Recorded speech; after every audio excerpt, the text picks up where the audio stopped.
Though the Moon Jae-in administration is trying to further inter-Korean dialogue and make a breakthrough in resolving the North Korean nuclear issue, its servile attitude to the North is causing side effects and concern.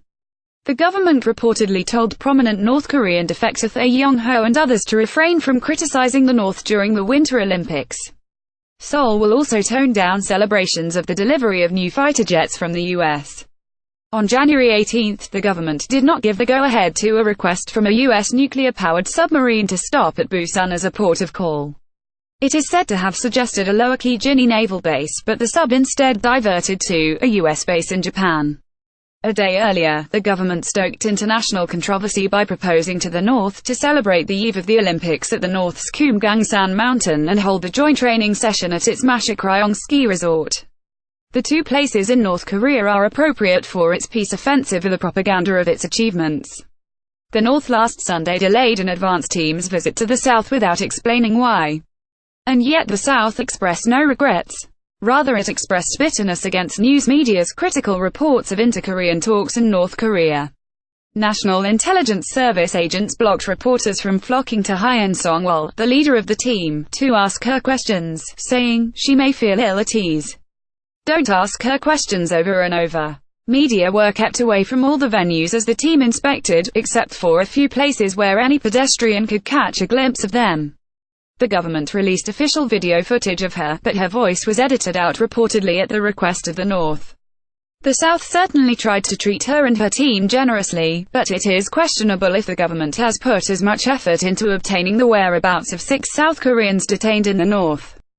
Despite and probably due to the South's efforts to curry favor, the North has moved further away from the breakthrough Moon wants to make. North Korea on Tuesday changed its Armed Forces Day from April 25 to February 8, and is said to be preparing a large-scale military inspection on the day.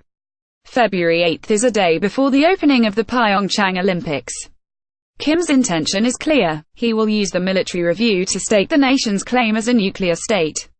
An array of intercontinental ballistic missiles are expected to be paraded. Pyongyang demanded a permanent suspension of Korea-US joint military exercises at an international disarmament forum in Geneva on Tuesday. The military drills were temporarily suspended ahead of the Games to attract the North to the sports meet in the South.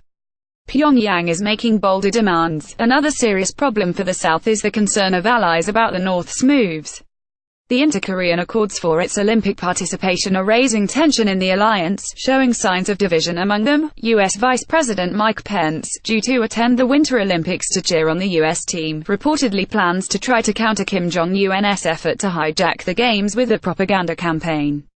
The South Korean government on Tuesday rejected criticism that the Games had been hijacked by North Korea. Japan has been wary of any rapprochement with North Korea.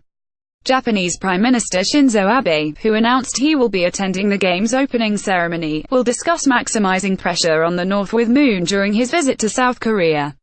If dialogue with Pyongyang on its Olympic participation opens up the opportunity for talks on its nuclear and missile programs, it couldn't be better, but the North can hardly be expected to move that way.